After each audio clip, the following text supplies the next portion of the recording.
Thank you, everyone, for joining us. If you have not already, please mute your microphone. We are not going to be taking questions verbally. I'll go over that in just a moment. We're just giving a few more people an opportunity to join us. While we're doing that, I just want to say a welcome to Newark Council President Mildred Crump, who has just joined us. I don't know whether she could hear me, but I wanted to say hi to Mildred. Hi, Mildred. Okay. Welcome, everyone. I'm Barbara Kaufman, Executive Vice President and COO at Newark Regional Business Partnership, and I'm delighted to welcome you all this afternoon to our program that is a Black Business Roundtable. We are a little bit belatedly celebrating Black History Month with this program, and we're delighted to take on this topic. Before I get into the topic introduction, I'll mention a couple of things about today's program. We are going to be taking questions in the chat only. All of you, we are asking you to keep your microphones muted, and if you want, you can go and view who is speaking to be able to see the speaker larger if you don't want to continue to look at everyone at the same time.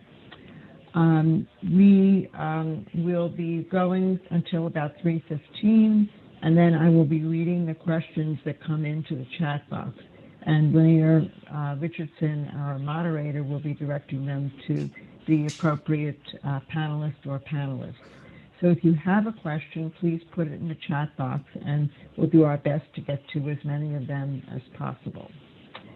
The program will conclude at 3:30, and again, if you would keep your microphones on mute, we would greatly appreciate it. Coming up at NRBP, a week from today, March 17th, we will be celebrating Women Making History. Women's History Month very often looks back in history at women who have achieved things in the past, but we're going to be looking at women leaders who are breaking barriers and making a difference. So please be sure to join us for that. The following week, we will be looking at an industry that's been extremely hard hit, and that's the hospitality industry. And all that information is on the website, and if you are receiving our emails, you will get the information on that as well. In here. It's now my great pleasure to introduce the topic for today's program, and just remind all the attendees to please make sure your microphone is on mute. It is inarguable that Black business owners face unique barriers to startup and success. Historically, Black entrepreneurs have been systematically disadvantaged and face challenges around accessing capital, which in turn impacts the increasing wealth gap, which, by the way, in New Jersey, if you read the NJISJ statistics, is dramatically worse than many other places in the country. The COVID pandemic exposed even more cracks in the foundation. And so today we're going to take on the topic of how do we work to emerge successfully and profitably from the economic havoc caused by the pandemic. And it's particularly important that we look at ways that capital can be accessed by Black-owned businesses. We must understand Black-owned enterprises and how different subsets within each group want and need different forms of assistance, and how they feel they can be better served. What financial products exist, what products should exist, those are all topics that we'll take on. As with all of our programs, our sponsors are essential to our ability to provide these important topics. And today we are very, very grateful to Investors Bank for supporting this event. You'll be hearing from John Neitzel, who also serves on the NRBP board. He is one of our panelists today, and we're very delighted that not only was Investors able to sponsor, but that we have the talent and information that John will share with us today. So I'm going to just take one more moment to just remind everybody to please keep your microphones on mute. And we'll get right into the program with an introduction to Lanier Richardson. Lanier is the head of the Center for Urban Entrepreneurship and Economic Development at Rutgers University School of Business. We've known Lanier since his days as the head of Brick City Development Corporation, and we're absolutely delighted to turn today's program over to Lanier.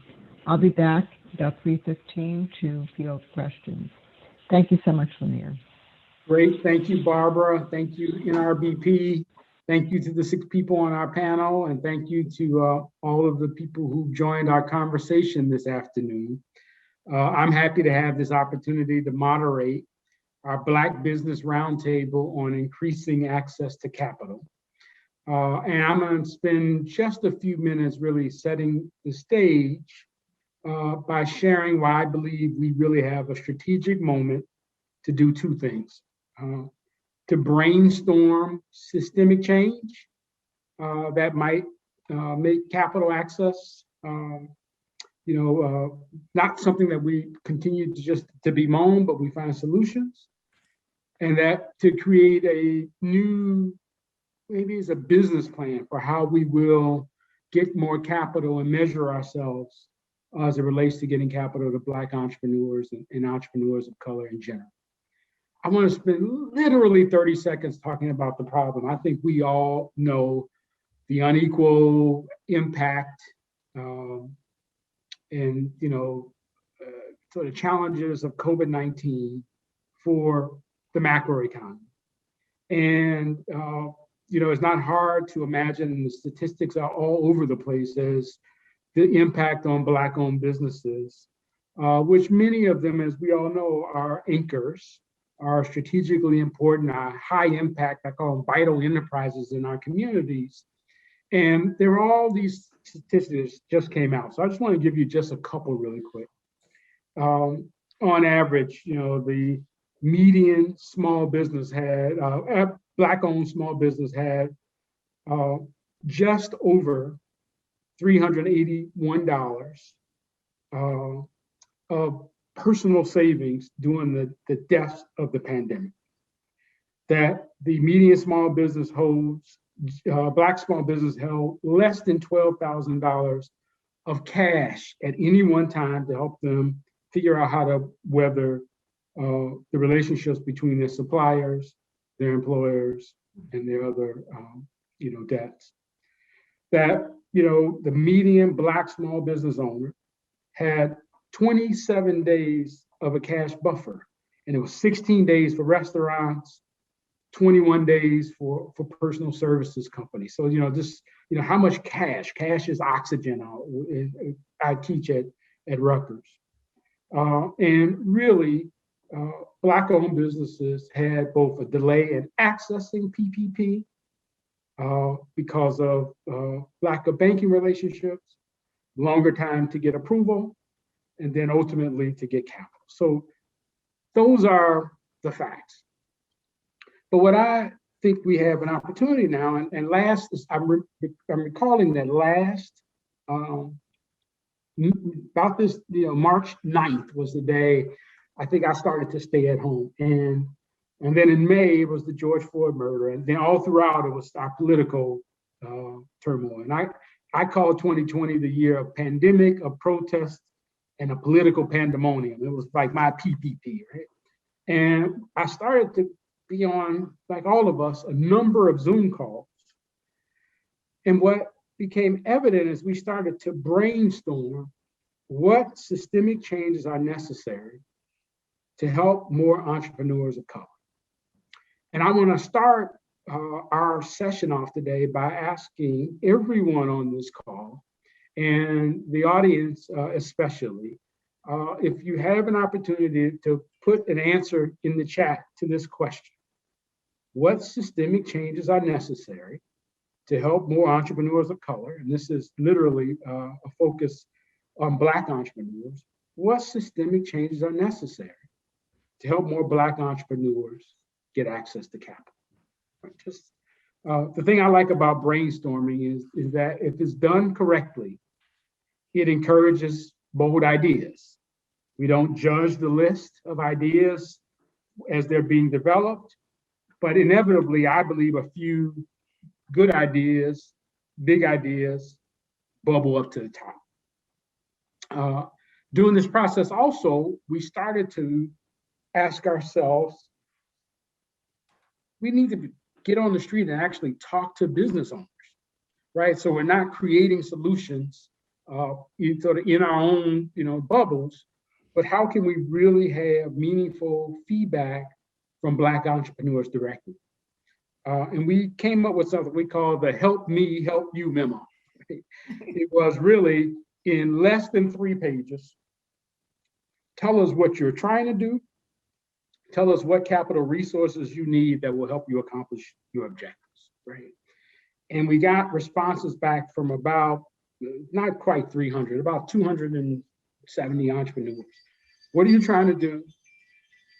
What strategic resources do you need to be able to accomplish that? Now, it sounded initially oversimplistic. It was like the old school, employee suggestion box, right? Put your ideas in here.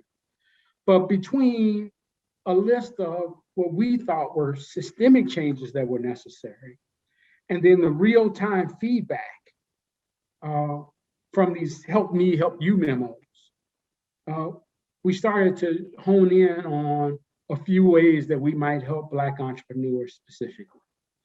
And so it's in that spirit that I hope that we have our conversation this afternoon.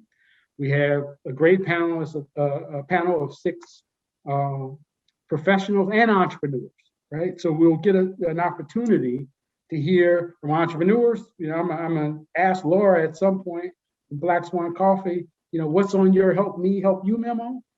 But I'm gonna also ask, our institutional partners, if you were thinking about this and sort of brainstorming, what will we do different? We've done what we've done for the last 10, 20 years. This moment allows us to really think about how will we change our systems? Is there anything we would do different?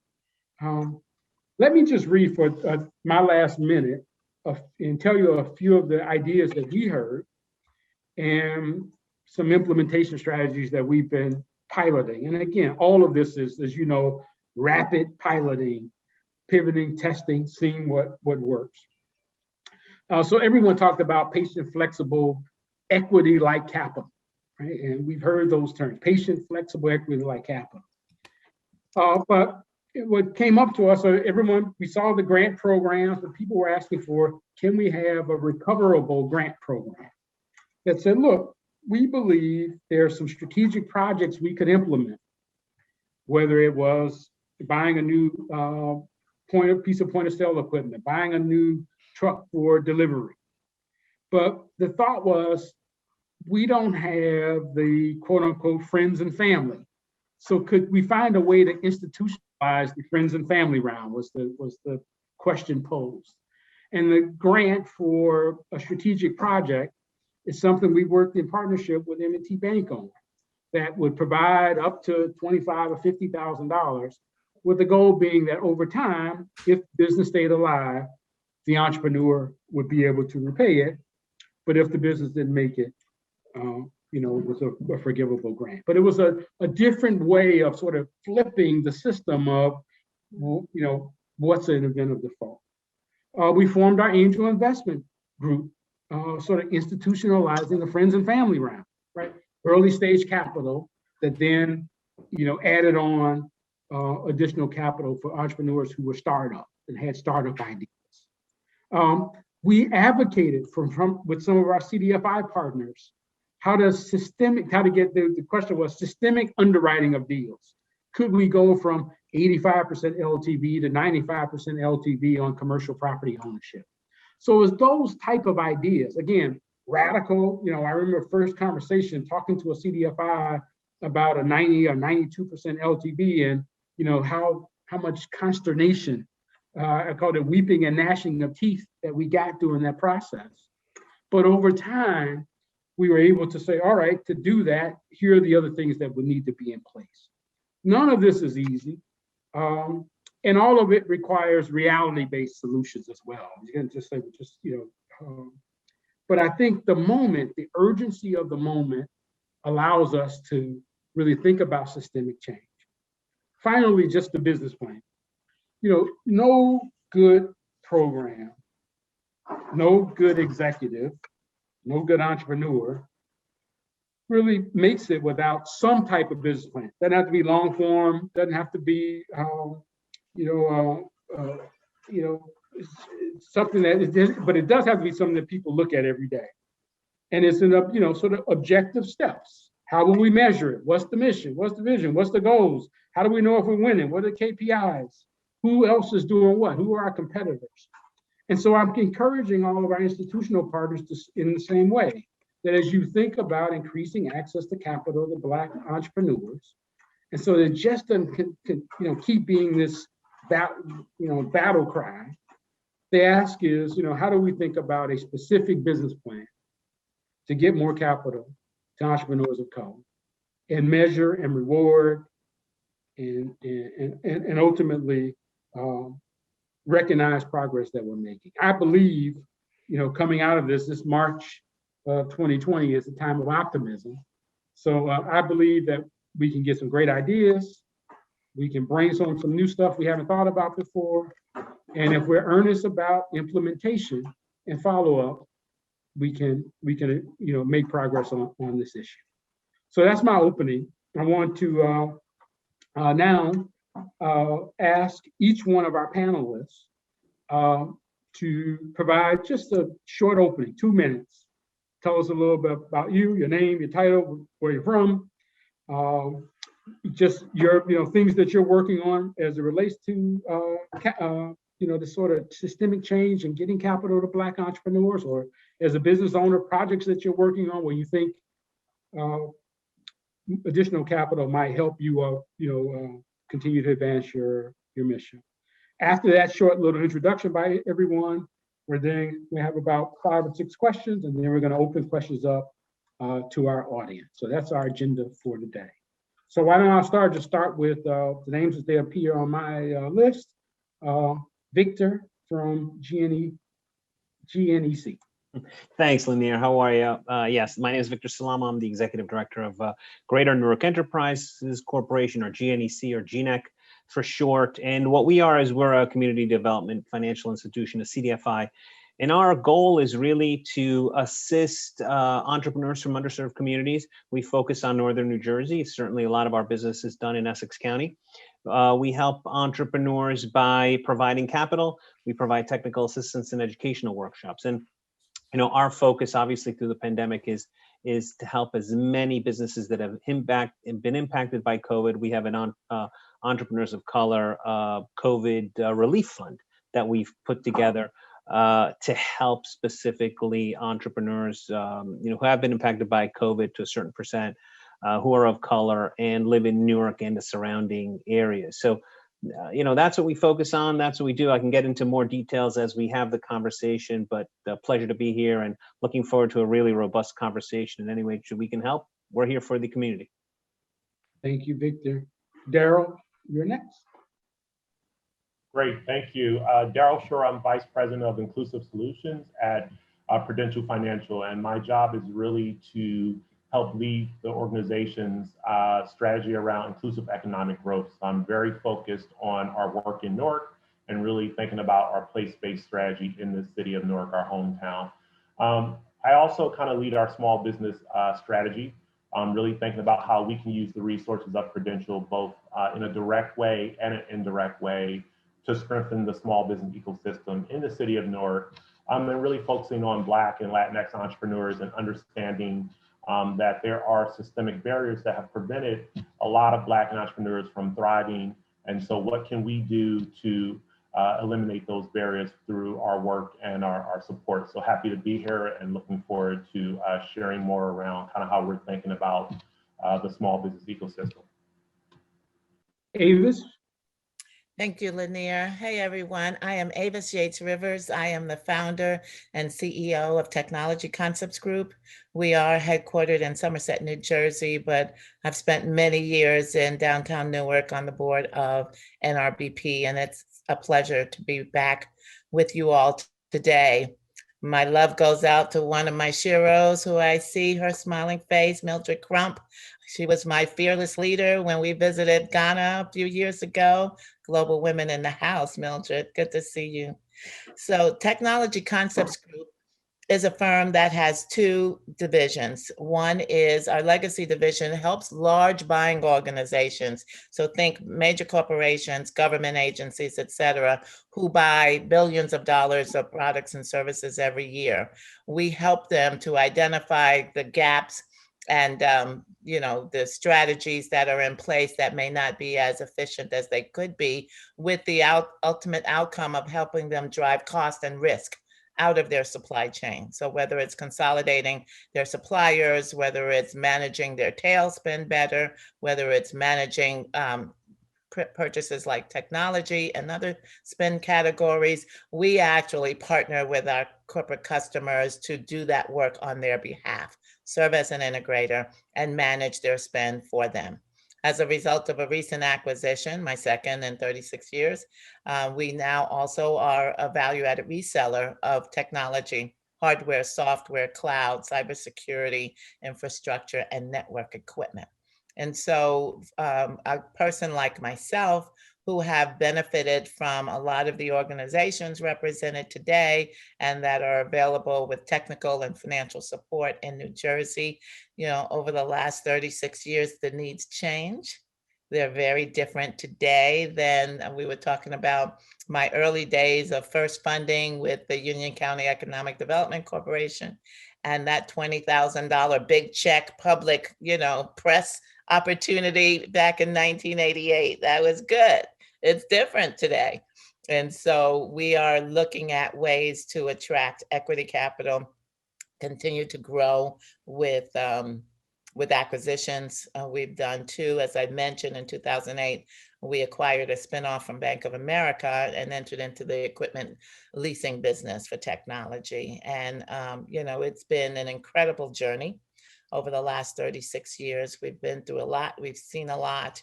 We've had some extremely good times, as well as some extremely painful ones as we've lived through 9/11 and WorldCom's bankruptcy and all kinds of things that had a direct pandemic impact on our business. And so I'm very happy to be here to help strategize and look at ways that we can help Black businesses throughout their whole continuum, because there's a lot of opportunity and support out there for startups and smaller business and smaller amounts. But when you're running a multi-million-dollar company, the needs are different. They're bigger and they're harder to get. So thank you for having me today. It's a pleasure being here. Laura? Hi, everybody. I'm Laura Moschdaler. I'm the owner of Black Swan Espresso. I'm an entrepreneur in Newark, running a business that sells coffee. So we do specialty coffee. We serve the community with our coffee shop and serving coffee. We're at a point right now in our business, like maybe a lot of people out on the call, where we're trying to build the business and scale up. So as we scale up, we're looking at opportunities in the airport. We're looking at opportunities with, United Airlines. So we actually need to get capital, and we're looking at ways to access that capital, but it's not very easy at this point in time. So when I look at some of the people on the call, I think, hey, how can these people help us to access capital? Because the type of capital that we're looking for, we're not Starbucks, we're not a multi-million-dollar company, we're a smaller company. And getting that money is very, very difficult because as a small company, I think that the banks and some of the traditional institutional investors are looking at high earnings and the like. And we might not necessarily have that, but we have other things that actually help promote our business and show on our pro forma that we do well in terms of running a business. So I'm looking to get on this call and sort of understand ways that we can access capital, maybe not through the traditional means of a bank or an equity partner or an angel investor, but maybe from the point of view of maybe a mission investor, or somebody who really has, a different outlook in terms of loaning money, and ways that we can access money as African Americans, where we can loan, we can access money at a lower rate of return, because I think the rate of return on a lot of these loans is very, very high for some of the small businesses. Not the same. The needs of the small business are much different than that of, some of the larger businesses, maybe like Avis or something, like that. So I really want to, sort of look at ways that we can access income, access money. So. Thank you. Jillian. You on mute? I'm on mute. Hello, everyone. My name is Jillian Sargent Allen. I'm the Executive Director of Rising Tide Capital, New Jersey. And I just want to thank NRBP for allowing me to participate in this panel. And thank you to my colleagues for, I look forward to a very robust and deep discussion around this topic. Just a little bit about Rising Tide Capital. For the past 16 years, we have been addressing the deep economic challenges that are faced by our under-resourced households and communities in the state of New Jersey through the power of entrepreneurship. We serve over 1,000 entrepreneurs each year, and we do that through business education, technical assistance, and access to capital guidance across 6 cities in New Jersey and in 2 languages. Our program focuses on equipping entrepreneurs, giving them the tools that they need and the resources that they need to sustain their businesses and create wealth for themselves and their families, and while also benefiting their communities, through job creation and strengthening the local tax base. Our entrepreneurs are 92% Black and Brown. They are 84% low and moderate income, and 72% of them are women. Our Community Business Academy, which is a nationally recognized and accredited program, has graduated over 3,100 entrepreneurs, and they come from all across the state. And while we do have them coming from all across the state, our headquarters is in Jersey City, but we have been serving the Newark community at East Kinney Street for the past just under 10 years now. And so I'm looking forward to having a conversation about what kind of innovative, courageous solutions we can come together on and collectively support in order to provide this access, that's much needed access to capital for Black owned businesses in the state and nationally. Thank you. Great. And John? Hello, and thank you for having me here today. I think this is great. I'm enjoying the program already, learning a lot. I'm with Investors Bank. We are a commercial bank. We are a consumer bank, and we're one of the larger regional banks that's headquartered in New Jersey. I think we're about 26 billion in assets. My job is, one is to manage our advisory boards, which they make recommendations to us as to why don't you meet with this business person, what have you. And my other function is I'm responsible for community outreach. And that's when I got involved with the Community Development Financing Institution. And that was eye-opening for me. It really was. And I said, geez, we can do so much more. And the bank has been supporting this organization, and I didn't even know it.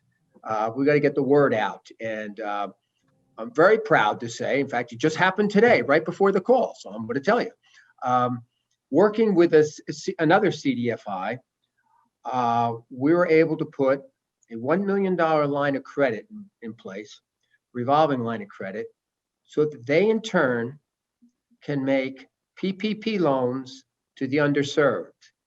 Many proprietorships, many businesses in your low mod income areas. And the average, they did it the first time around, the average loan was about 10,500. And we just approved it, so we're going to gear this up. I certainly hope they don't stop the PPP program March 31st. I don't think they will, because the money hasn't been used yet. But the idea is they make a PPP loan, then they are able to take that loan, use it as collateral, get money from the Federal Reserve, so they pay the line down. It's like a warehousing line, so it just keeps revolving. We can make more and more PPP loans. And the neat part about it is I can sit down and say to them, okay, I want you to offer these loans in this census tract or this area. And you better believe I'm going to tell them we're going to be focusing on the Newark area and in New Jersey. So I'm excited about that. Talk more later. Back to you. Thank you very much. So I'm going to do, I think the first question, just as I posed to the audience, I'm going to pose to everyone on the panel with kind of a bullet point that Jillian references as innovative. If there was one change, right, one systemic issue that you think we could change that would increase access to capital to Black business owners, right? We're just doing something different, right? A crazy idea in your head. What would that be? And so I'll start with, I'll go the same way I started before. Victor, Daryl, Avis, we'll just go down that sort of a rapid fire. Well, for us, I think what's a massive influencing factor is always credit score. So how can we, take the concept of the credit score out of sort of the lending process if possible? That's obviously it's a big step because obviously every bank will look at us like we're crazy. But for us, what we do is we use it just as a guide. It's not, it's not a barrier to lending. It's a way to galvanize a conversation with a potential client. And I think that, out of the many, that's the one barrier that I see. How can we take that, credit score out and figure out a way to have a continual conversation? Because I think that's going to open up a lot more opportunities for, micro and small scale businesses who are, potentially burdened by a mistake that they made or some kind of challenge, a life challenge that has happened in the past, and it's affected their credit scores. That's something to throw out there. Very good. Very innovative. Great. Daryl? Yeah, thanks. So kind of will build quickly on what Victor mentioned. I think throughout the underwriting process, there really has to be this judgmental underwriting, right? The numbers are not always going to look nice on the paper, just given the nature of kind of the challenges that small businesses, particularly Black-owned small businesses, have faced, not to their own doing, but just because of the structure of how things have worked. And so how do we add that judgmental underwriting to it, when we think about access to capital? And then just to build on that, when we think about access to capital, we tend to think about debt capital. But I think what we've heard early on is that there needs to be a menu, a suite of capital sources for Black businesses because the needs are different. And so I know that, with a lot of my partners on this phone, we support them in providing that debt capital. But I would love for us as a group to start thinking about what are the other sources of capital and type of capital we can start to get creative about to really address the challenges that Black businesses have, because debt is good and to an extent, but it's not always the only solution to help address the challenges that Black businesses face. So I'll throw that out there. And I say amen to that, Daryl. In fact, my thinking is that I'd like to see the sources of capital expanded, right, beyond the traditional banking and lending institutions into more of the corporate sector, like what you're doing at Prudential. As a result of George Floyd's murder and the pandemic, I have seen a number of corporations step out and publicly declare that they are setting aside $1 billion, and there's lots of these out there in support, 100 million, 500 million. There's a lot of that public declaration out there right now in the corporate community. How can we leverage that into ways that is actually going to be helpful, impactful for Black businesses, right? Not just small, but for Black-owned businesses who have needs that are not being met by the traditional ways. And so I'd like to see how we can collectively band together all of this corporate public declaration of support and dollars, actual dollars for Black-owned businesses, to make sure that it's in the form of capital, not just training and professional development. All of that is good, you know, but it's not what's going to keep the doors open during these tough times. Thank you very much. Laura. Hi, I agree with you, Daryl. I was shaking my head when you were saying that, because as a small business person and entrepreneur, I think that you need to expand the way that we access capital. I also, as crazy as it sounds, but I'm seeing it also in the chat, but I totally agree with this. I think one thing is the way that we evaluate small companies needs to be a little bit different, because small businesses are always being compared to the larger businesses, okay, when we access those loans, and we're not the larger businesses. So I think that when we evaluate the company, we need to look at how we are evaluating those companies. I also think the crazy thing that I want to add to this is that we really need resources to help us create the pro forma, okay? Resources to help us get that done, okay? Because a lot of us already know what we need to do, but to have the resource to actually do that. Like, I just finished my pro forma on one particular project, but I have to do it on several different projects, okay? That's very time consuming and takes a lot of resources. Same thing with like marketing and some of the other parts of growing a business. We as small business people don't have access to some of the management skills that we need to be able to scale or grow the business. So when we're looking at loans and putting together an investment package or investor package, like I'm doing that right now, I'm putting my investor package together right now. Okay, so who do I go to have them take a look at it and tell me, hey, you may need this, or you may need to add that? Who I'm from the bank and can say like, oh, if you're going to the bank, you're going to need to put this. But if you're going to a mission investor, you need this. Or if you're going to an equity partner, you need this information. Okay, so the way that we put together our packages to access capital, I think we need some resources behind that. So if a corporation can provide that, because I don't think this is something that your local accountant can do for you. Okay, I feel like when you're trying to access large amounts of capital, 500,000 to $1 million, you need someone in the corporate sector who has had that experience with putting these packages together to look at this and say, this is what you need to do. So that's that's my thought. I'm gonna summarize all after, but I want to keep going. Jillian. Yes, I agree with everything that has been said heretofore. I do want to think about what a collective impact action looks like for us. What can we pool? What resources can we pool to come together to create these kinds of opportunities? And as Laura mentioned, Rising Tide Capital provides the support that you have outlined to small businesses and our entrepreneurs within our network, but that the level, right, that you may need would require perhaps a partnership with investors and or Prudential or GNEC. And I think that if we can approach it like from a pooled approach or a shared services maybe model that we can invest in as a community. But I just want to say one thing about the the entrepreneurs that we serve are committed to their businesses. And as I mentioned before, that they're primarily Black and Brown communities. And so they struggle with the access to capital more than, accessing capital more than most. And I think that there's so many other criteria that we can use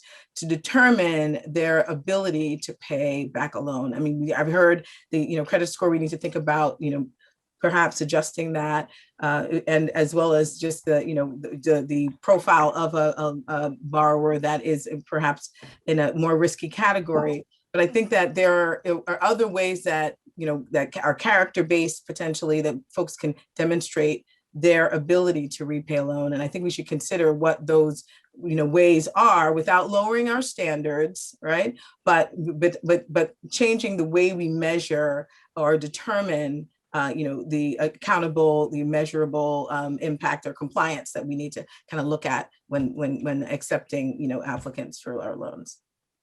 Thank you. And John, you get to round it up. All right, so talking about what systemic issue I've seen that gets in the way, what can we do to help it? Well, I've been in banking commercial banking too long. I've been in 5 banks now. I started out in New York with a major money center bank. I've been at a super regional bank, regional banks, and very small banks. And I thought about, what's getting in the way. And I think something that's critical is communication or a lack thereof. Because I think how many times has a small business person come in and said, I need some startup money, capital. And the bank say, gee, we don't do that. You have to be in a business 2 years, showing profits. We have to look at the financial statements or your tax returns and your business plan, and then we make a decision. So the entrepreneur says, gee, you're liable, thanks. And they leave. But yet we don't say to them, wait a minute, we are a big supporter of CDFIs. Now, the CDFI that I'm involved with, last year we made 165 micro loans, around 15, 20,000. Many of them, people of color, many of those loans were not, well, most of them weren't secured, and a number of them were startups. And how could this happen? Well, they have the ability to sit down with the entrepreneur, build a business plan, work it out with them, say, this is the cash coming in, this is the cash going out, this is what it's going to have to be. And they coach them, they work them through it. And then after they make the loan, they continue to coach them.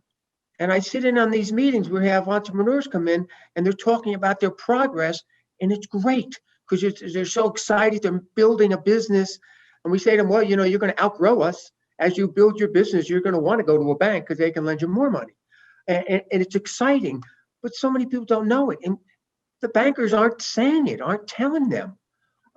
This past year, I was very proud. We started a program, relatively small, but we're building it. We made 12 loans. They were to people either Black, Hispanic, LGBTQ, or Native Americans, startup type loans. And it was like an 8-week training period or coaching period, coming in, help you build your plan. This is what you have to do. And then we make a $10,000 forgivable loan. You're not going to have to pay this back if you continue working with the organization. I think that's great. We have to expand upon that. Well, how do you do that? We got to get more money out of the banks. Now, the CDFI I'm involved with, 10 banks make some pretty sizable contributions. Well, we have to get the word out. We have to drive more of that. And I think that's the way the banks can really help to play in this segment. How do we help people get to the right area to get started and say, hey, and after you grow, we want you coming back to us? Thank you. No, very good. The reason why I love the systemic change question, again, here's what we heard. Doing more lending, not based on credit scores. I'll add to that. I've been hearing more lenders talk about not even looking at collateral as much as well, right? Because that, one of the, systemic issues is, lack of collateral.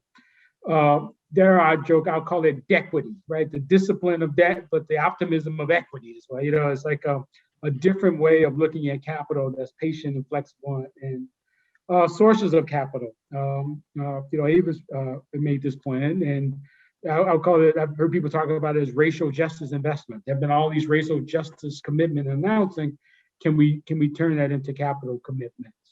Our Laura, I think I summarized hers is getting entrepreneurs investment ready, getting projects investable, right? And I think you have, and finding the right source of capital and the right capital partner. There's, the shared services, and Jillian's point around, can we figure out how to be able to provide the coaching? I can't read my scribbling writing, Jillian, but how do we, work as a team to be able to get more entrepreneurs ready for capital? And then, John, letting more people know about CDFIs and CDFI coaching, and that they really are, a first door. So again, imagine if we spent 4 hours with coffee or with beer, how many more great ideas we would come up, right? With beer, right? So I'm just encouraging in your meetings, in your group, with your friends, like, what will we have to do different as a macro question? So let me do, I'll do Victor and Jillian as our CDFI partners. Both of you are, working in the trenches, closest to the ground with entrepreneurs. And so when you think about getting capital to Black entrepreneurs in this instance, tell us about how you're sort of tailoring both the products, the services that you believe ultimately might help more Black entrepreneurs access capital. Okay. Julie, you want to go first? I'll go to Victor. Julie, you go first this time. We'll go to you next, Victor. Sure. Am I on mute still? No, I'm on. So, our entrepreneurs definitely know that, we are here to support them, and that we are, available to provide them all the services to get them, whether it's capital ready, or to help them create that path to get to achieve that particular goal. But what we found is that, again, I'm just going back to collaboration and connection. Our work, even though we have capital in our name, we do not lend. We do not fund businesses, but what we do is equip them to be able to access the funds through our trusted network of, financial partners. And that is, one of those examples would be, the CDFI connection that we have with GNEC. Most recently, we received funding to create a loan loss reserve fund for our entrepreneurs that, are come through our pipeline, and they are vetted by Rising Tide Capital coaches who are they're experts in this area of preparation and equipping, and we are then pipelining them into into the GNEC application cycle.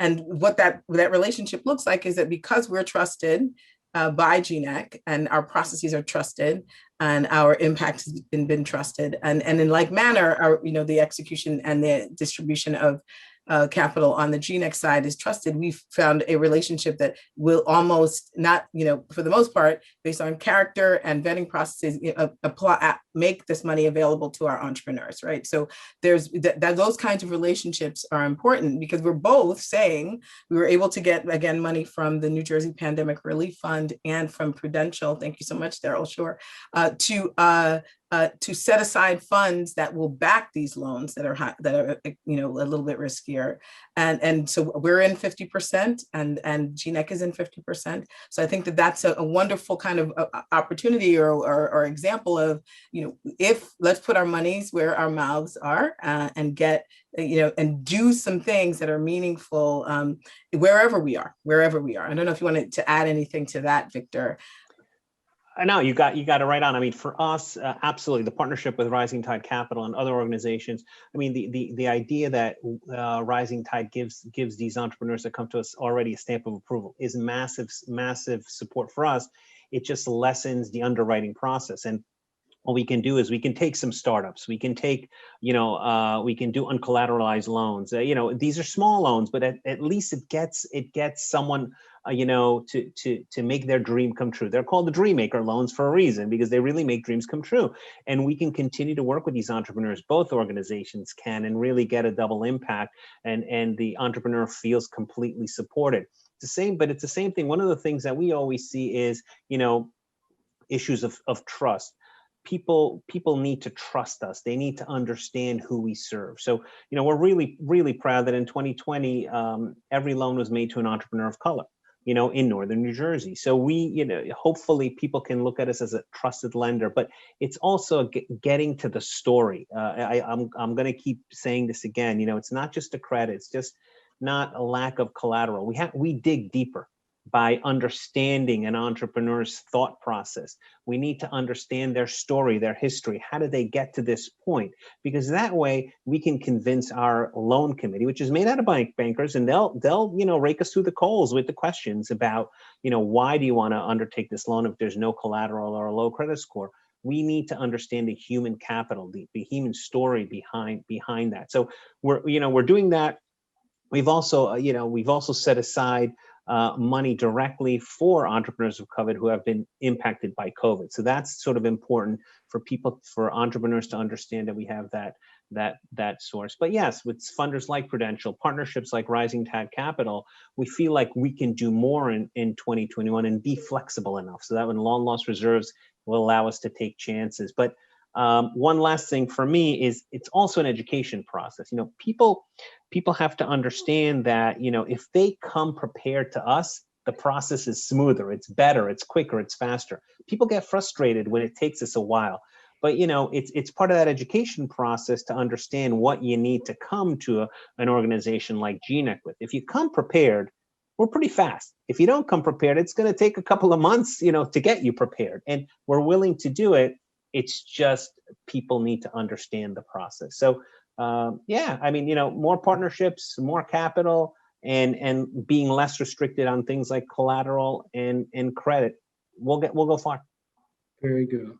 So Avis and Laura, I look at both of you as in this beyond the sort of startup phase, right? So, and accessing strategic capital, I call it friendly capital, right?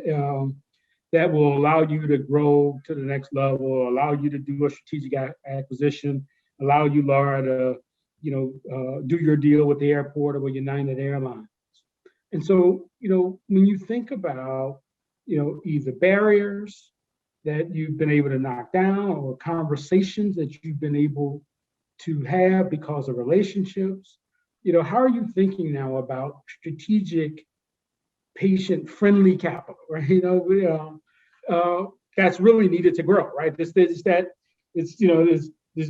to $1 million sort of flexible capital is, I'm finding just in my own work, is where there's really a need for, again, I call it the non-extractive, capital provider. So any reactions to that? Avis, why don't you go first, and then Laura will let you end it.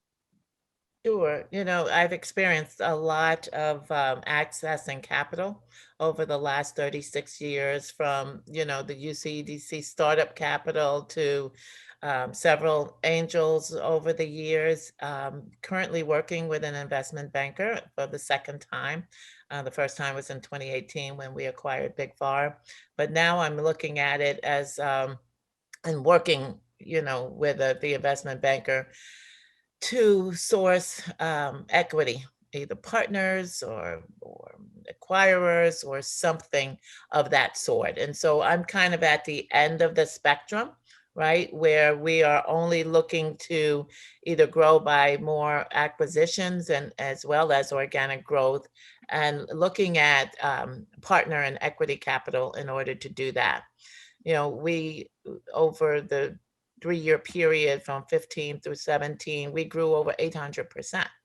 And we're about to do that again, because during the pandemic, we did things like strengthen our digital transformation journey, stood up 3 new technology platforms. I've even hired people, and we've been awarded 6 to 7 new contracts that now need to be ramped up and seeded. And so that's the kind of capital that I am looking for now. Did the pandemic hurt our earnings? Yes, it absolutely did, because a lot of these projects were scheduled to start in 2020, and nothing started in 2020, no new business. We were awarded all of these contracts in the December, January timeframe. And so I just added 2 more staff members last Monday, March 1st, and we'll need to continue to do that to help us to ramp up the technology as well as the new projects. And so that type of capital is I'm new to that part of the game. What I have learned over 36 years is that there does seem to be a set of double standards. When you're a new tech firm, I'm thinking about the .com boom, then bust. You didn't need a whole lot of what we're being asked to present to get lots of money, because you had an idea. But that wasn't us doing the asking, right? So why are there double standards? Why isn't there an easy pathway to equity capital for companies that have proven themselves over and over again over a 36-year period?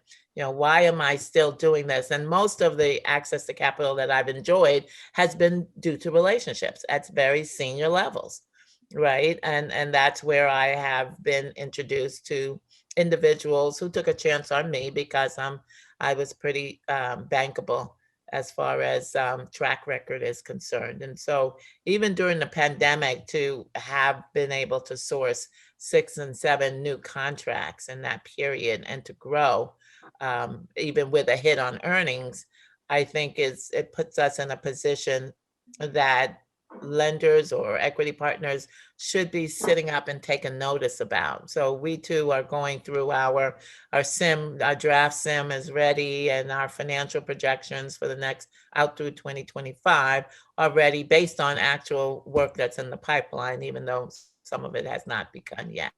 And so my experience has been at every stage of our development, this has been another project that I either have to pay an investment banker to work on while I'm continuing to grow the business, but it has always come at a cost. We've had to leverage some very high cost debt, just to get us through certain periods of times, including the pandemic.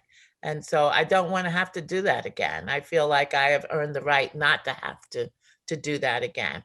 But it's not small dollars that we need right now. I'm looking for at least $1 million line of credit to be able to ramp up these projects, because these are all corporate. We may not see the first dollar from these new contracts for 90 to 120 days, but we have to do the work to get to that point, right? So the opportunities are abounding for us right now, and we feel we're in another growth spurt, but we're going to need a partner, a capital partner, in order to really do this well. Thank you. Laura? We're at the beginning of our journey. It's interesting to listen to you, Avis, to understand like what the future may hold for us in terms of where we're going and what we're doing and how to get from point A to point B. We've basically been at Black Swan Espresso self-funded. So when we, start to look for money, we're just starting to look now for money for projects that we have going into the future. So we've always had that experience, going to the bank where, you're looking for funding, and it's kind of like, well, you don't have that credit history so much because, again, we've been self-funded. So now we're going into the 2 new projects that we've gotten during the pandemic, which I'm, pretty grateful for, and I'm very happy. Where we're going to look for, $750,000 to $1 million as well, in terms of capital. We are, I don't have the resources to work for an investment bank, but I've worked for banks before, so I kind of understand what they're looking for and how to put it together. As I mentioned earlier, I think just having access to people to help you to execute, because you know what you're looking for, you know what it's got to look like and how you need to present it in your investment package, I think it has been challenging. So what I'm looking for in terms of my business, I know right now that we probably won't get an equity partner. We probably won't get money from a traditional bank because they're looking for a return rate, 15 to 20%, like I said earlier, on their investment. So we probably want to look for someone, as I said earlier, who is a mission investor or somebody who is going to let us give us the opportunity to borrow money at a smaller interest rate, so that we can move forward with the projects that we have on our plate going into Newark. And are you sort of saying, look, here's the project, so I have this opportunity at the airport, so therefore you're trying to find someone that will look forward thinking as opposed to here's my collateral? Forward thinking in terms of the money, okay? Because I'm not one of those people who necessarily believe that a good idea is gonna just, somehow fund itself, okay? I think that you actually have to have the financials behind you and the documentation behind you to make sure that your project is going to work, so that people can actually see a return on their investment, because that's really what it's all about, right?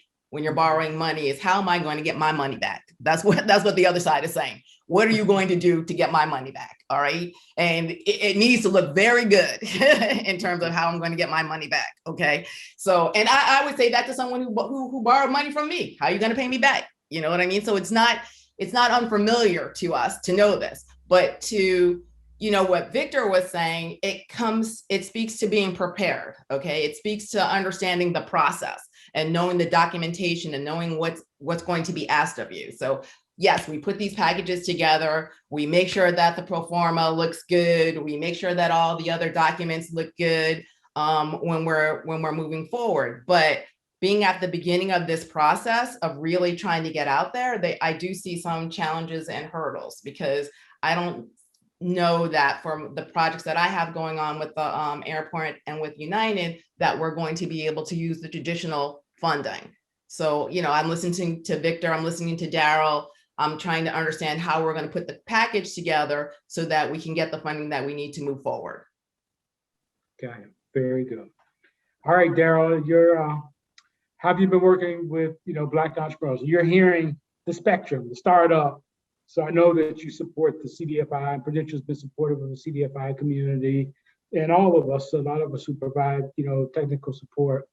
But you can see this whole spectrum of entrepreneurs, from the one who would, be at Victor's shop borrowing $20,000 or $30,000 to, Evis and Laura, who are saying, we're trying to grow, to folks who are trying to do, bigger deals and real estate deals. That kind of stuff. Any sort of topic of capital for Black entrepreneurs? Yeah, In Prudential? I think you may have froze a little bit on your question. So, I'll just quickly, if I heard most of it, we'll talk about kind of how we look at it. And I think throughout this call, we heard a lot of challenges that Black businesses face. And, Lanier, this is not new to you, but there's been a lot of thought around the kind of the 4 M's, right?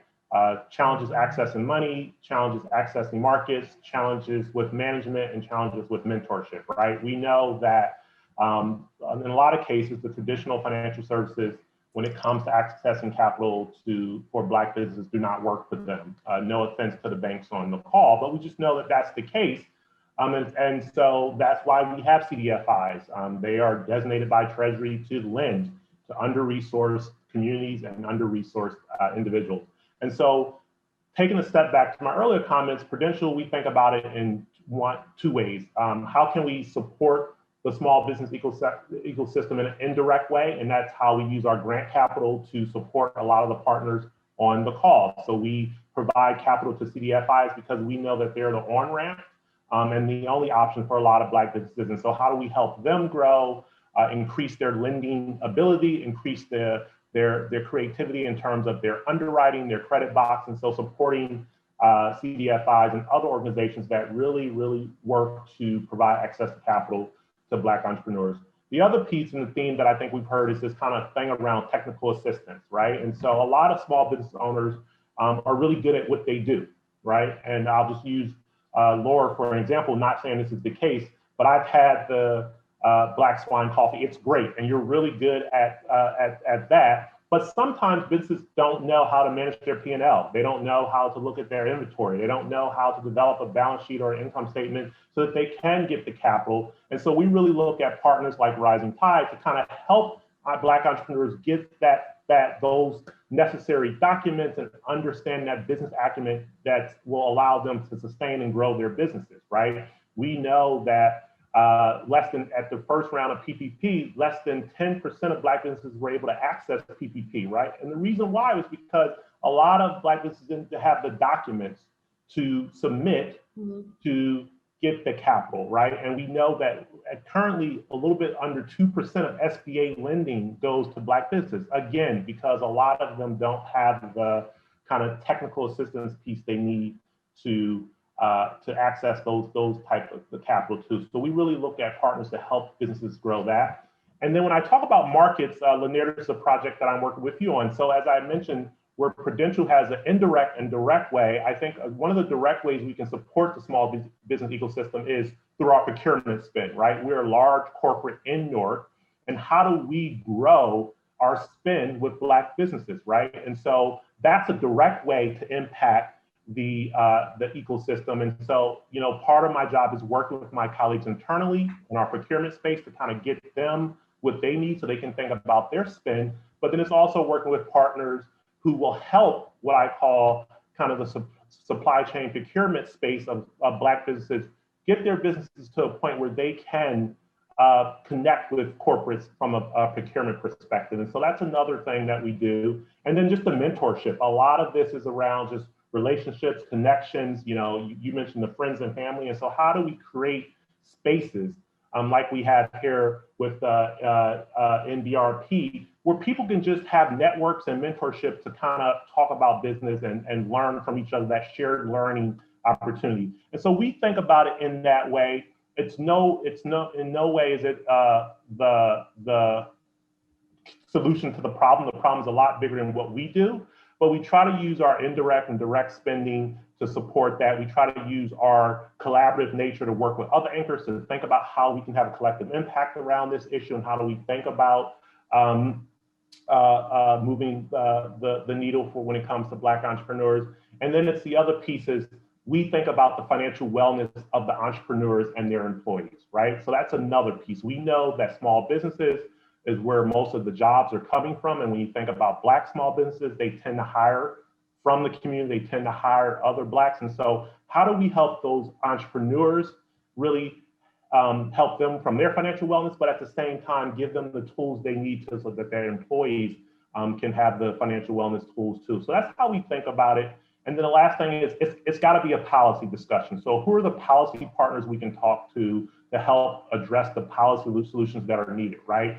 I was on a panel not too long ago, and someone said a lot of these challenges were by design, right? There were policies put in place to really, create these challenges. And so we have to understand that and think about how do we work from a policy perspective to reduce the barriers, to address the challenges that were by design and intentional in place for Black entrepreneurs. So I know I've said a lot. It's not a silver bullet, but it's the way that we at Prudential are trying to move the impact move the needle when it comes to the impact of Black entrepreneurs. No, thank you for that. Hey, Lanier, can I just ask one question in regards to the policy point that Daryl just pointed out, because it is so important, and that's what I was getting at before about double standards. It's systemic, right? It's the way the systems were built. But just take PPP, for example. We were successful, of course, with the first round of PPP and EIDL loan and EIDL grant. We did it all, and we did what we were supposed to do. We sustained and we grew. However, this round of PPP, it determines that we're not eligible to reapply because we can't demonstrate a drop of 25% in any quarter in 2020 over 2019. Doesn't mean we don't need the money. It just means that we did what we were supposed to do with all of that support. And now it renders us ineligible for the second round. So that's the kind of policy. I don't know who wrote that piece into the eligibility, but that's really not good. Got it. Good point. Good point. John, all right. I think I'm going to make yours the last question before we open it up to the audience. And look to Barbara, who I know has been monitoring the chat. And just, again, you're, Investors Bank, the banking perch. So you've talked a little bit already about this excitement, I guess, or about relationships with the CDFI partners. And, I imagine you believe you can continue to grow that. You can, refer potential customers to CDFIs as a growth strategy for the bank in order to achieve this goal of getting more capital to Black entrepreneurs. Would you expand on that just a little bit? Sure. Well, but first of all, Avis, to your point about the PPP and you didn't qualify, I have a client. He's a pastor of a church, and he got PPP the first time. He didn't qualify the second time. And the reason he didn't qualify, he goes, everything was down, but they had a terrible leak in the roof and a lot of damage was done. So they did a major fundraising so that they could pay for the damage that was done, but that threw their books off. And then he was on the phone with me saying, oh my God, I don't qualify. Thank God he didn't realize it was no, as long as we got a 1 quarter that you were off, we're okay. But to your point, it's like, who thought that one up? That didn't make a whole lot of sense. Now, with regards to our bank, we have to be constantly looking at how we can help. And I mentioned before that, we just put a line of credit in place to do PPP loans for small, a lot of proprietorships in low moderate income areas, which I think is great. And of course, the pricing on that loan to the CDFI is next to nothing to make the whole thing work. Also, I'm sure that Julie and Victor do this, but also I didn't know this until I got involved with regards to procurement.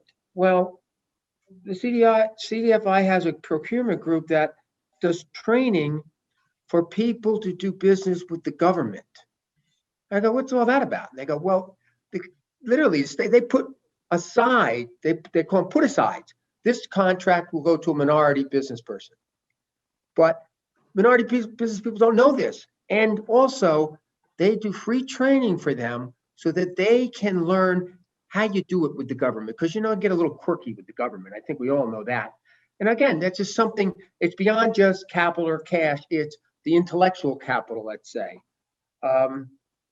Also, I'd like to say, when you're talking about, we have to change, I think communication, our communication has to be much better. And we have to look at things. How can we do things differently? Well, I'm very proud to say that our latest board member of Investors Bank Board is John Harmon, who is the president of the African American Chamber of Commerce of New Jersey. We have a very close working relationship with John. I know John extremely well. He's been a great partner. And as I say, John, you're a bridge builder. You want things to work. You want to work things out. And that's what we have to keep doing. We have to keep listening to people and how can we change? But traditional banking makes it difficult. It's hard for us to help the startups. We have your traditional products for as you grow, the line of credits, the term loans, the more commercial mortgages and so forth. But we have to continue to change. And starting at the top, because I know John and I know he will speak up and people will be listening. That's what we have to keep doing. Keep talking, keep communicating. No, good. Systemic change at board level, that's the accomplishment. So Barbara, I think I see you there. Will you get some of the audience questions, and then we'll have Chip to close us out. Thank you, Lanier. This has been such a robust conversation. I was remiss in the beginning in not acknowledging the work of Maya Curry, our communications director and DEI team leader. Maya was the one who put this whole topic together and organized all of the speakers and the program. So hats off to Maya for her work and for how she's organizing everything that she handles at NRBP. We have one question that came in and then a couple of statements. So I'll start with the question, and then I see one new message just came in. The question is, how do we hold these large companies accountable with the funds allocated for Black businesses? Saying they're allocating the funds is one thing, but are we actually seeing these funds benefit small businesses? So what's the accountability factor? How do we ensure that that actually happens? You're muted, Lanier. Want to be bold enough? Anybody want to take this? Is a I keep a list, Barbara, to that point, and I think I'm at $70 billion of corporate, Fortune 100, 500, commitment to small business, racial justice investment, Nike, JP Morgan Chase, Verizon, Facebook. I got this ongoing list of, and it's a fair question. Anybody? One thing, all of those corporations are members of, for example, the National Minority Supplier Development Council that certifies us as minority-owned businesses, or WeBank, the organization that certifies us as women-owned businesses. And so we need the collective strength of organization to hold these companies accountable, because me just raising my hand and asking questions is really not going to move the needle. So whether we keep an assemblage like this together to continue to ask the questions and ask for the results, You know, I think it's going to require a collective body, a collective voice. And I'm certainly pushing for that in NMSDC and WeBank, where I have some leadership responsibility. But I think community like this, NRBP, and all of these members of NRBP that are associated today, I think we should continue to ask the right questions and get answers and I just see think- where is that money going, because I don't know anyone who has received it yet. And I don't want it to be hidden behind, you know, soft stuff, right? Soft skills development. And we have organizations right here. Fund them to do what they do, right? Not try and do it yourself from the large corporate perspective. And so I think that's what's going to be needed, a No. continued pressure. Avis, I just want to say, I think that's an outstanding answer, right? It really is. You know, it's where our organization that we are, you know, sit on the board of this nonprofit, this trade association, you know, NRVP, to, you know, organizations to say, all right, we've seen these commitments, you know, our members and, you know, want to know. And it really is, there's power and accountability in the, in sort of our groups. You know, Don mentioned, you know, John Harmon, African-American contractors, right? Those organizations, I think, really, that's a great answer. I hadn't even thought about that in that way as well. Anyone else want to comment on that at all? All right, Barbara, you want other comment? One comment on that, Lanier, and that is that we will take back all of the comments from the speakers as well as the people who posted comments in the discussion box to look at what additional programming we can offer. It's certainly something that would be of interest to us to pursue that. As I said, there was just the one question, and now there are a couple of comments that people made. One of them is that there are resources for marketing, broader thinking to connect with business owners to capitalize on each other's business clients. These are just, I think, from your initial question, Lanier, thinking about sustainability and growth, creative ideas to expand your customer base with solid financial resources. Comment about supported collaboration at the systems level for service and capital providers, sharing of data, building stronger business profiles.